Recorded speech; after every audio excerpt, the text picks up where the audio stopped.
मैं doctor Ranju Kumari, assistant professor Ram Lakhan Singh Yadav college Ranchi. आज मैं सेमेस्टर 2 के यूनिट 3 में ऑस्ट्रेलोपिथेकस फॉसिल्स के फिजिकल फीचर के बारे में जानकारी दे रही हूँ।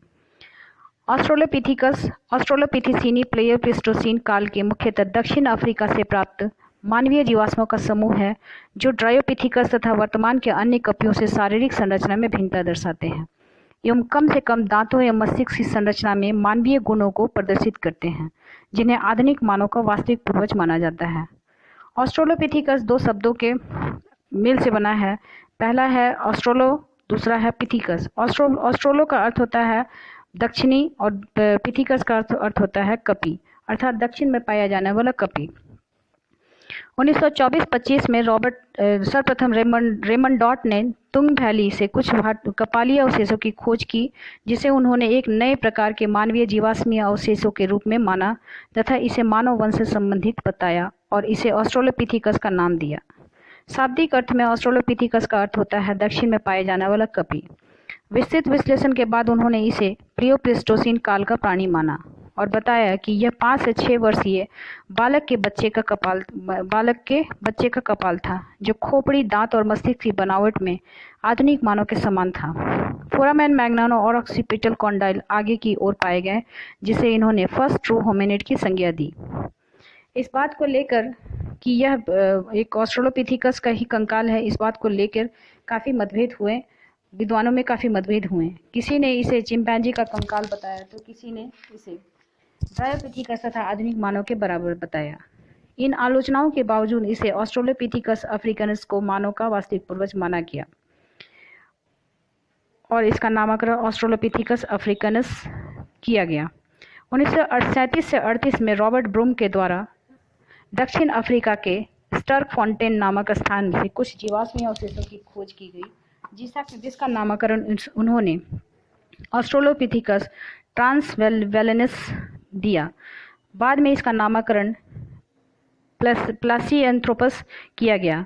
बाद में जारी खोजों से प्राप्त जीवाश्मीय अवशेषों को पैरांथ्रोपस रोबस्टस का नाम दिया गया और 1947 से 1950 के दौरान ब्रूम के द्वारा कुछ अन्य जीवाश्मीय अवशेषों की खोज की गई, जिसे पैरांथ्रोपस क्रॉसिडेंस नाम दिया गया। ब्रूम के द्वारा की गई कुछ अन्य अस्थियों की खोज की गई, जिसे ऑस्ट्रेलोपिथेकस प्रोमीथियस का नाम दिया गया।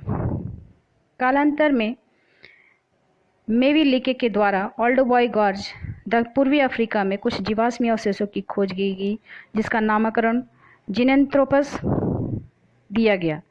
अब बाद में इसे होमो हेबिलियस नाम दिया गया। इन सभी जीवाश्मीय अवशेषों के विस्तृत विश्लेषण के आधार पर विद्वानों ने इसे 3 वंश एवं 5 जातियों के अंतर्गत रखा, परंतु 1974 में स्टीम एंड नीरोव ने विभिन्न जीवाश्मीय अवशेषों के बीच समानता एवं विविधता के आधार पर इसे 2 भाग में बांटा। ऑस्ट्रेलोपिथेकस अफ्रीकनस, दूसरा था ऑस्ट्रेलोपिथेकस रोबस्टस। परंतु कुछ अन्य शारीरिक मानवशास्त्रियों के अनुसार ऑस्ट्रेलोपिथेसीनी समूह में होमो हेबिलियस को भी शामिल कर लिया गया। अब आते हैं ऑस्ट्रेलोपिथेकस अफ्रीकनस की शारीरिक विशेषता। इसकी शारीरिक विशेषता ऑस्ट्रेलोपिथेकस अफ्रीकनस की शारीरिक विशेषता में मस्तिष्क, सबसे पहले मस्तिष्क की बात करते हैं तो इनकी मस्तिष्क क्षमता 450 सीसी आंकी गई थी। दूसरा, मस्तिष्क गोलाकार और विकसित पाया गया। तीसरा, फोरामेन मैग्नन और ऑक्सीपिटल कॉन्डाइल आगे की ओर विकसित थे। चौथा, ललाट पूर्ण विकसित था। पांचवा, अधिनेत्र कोटर आंशिक रूप से परिलक्षित थे। छठा, नाक की हड्डी उपस्थित थी। सातवां, मैक्सिला और प्री मैक्सिला उपस्थित था। दांत की बात करें तो दांत, केनाइन दांत छोटे थे और दंत चाप परवलयाकार थे। ठुड्डी का अभाव पाया गया था। जाइगोमेटिक एरिया उभार लिए हुए था, जिसके कारण चेहरा निकला हुआ था। पेल्विक रीजन के इलियाक पोर्शन चौड़े तथा छोटे थे। कपालिक क्षेत्र को छोड़कर अन्य हड्डियां इसके 2 पैरों पर खड़े होकर चल पाने की बात को सही दर्शाते हैं। अतः शारीरिक संरचनाओं के आधार पर ऑस्ट्रेलोपिथेकस अफ्रीकनस को मानव के प्राचीनतम पूर्वज तथा मानव वंश के उद्विकास से के सीधे क्रम का प्राणी होने का तथ्य प्रमाणित होता है।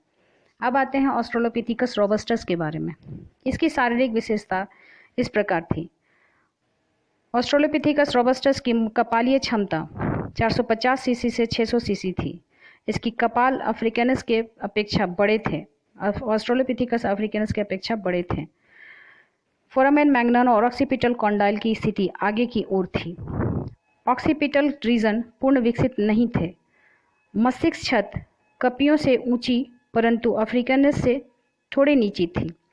सेजाइटल क्रेस्ट उपस्थित थे। ललाट पूर्ण विकसित नहीं पाया गया या इसका अभाव पाया गया था।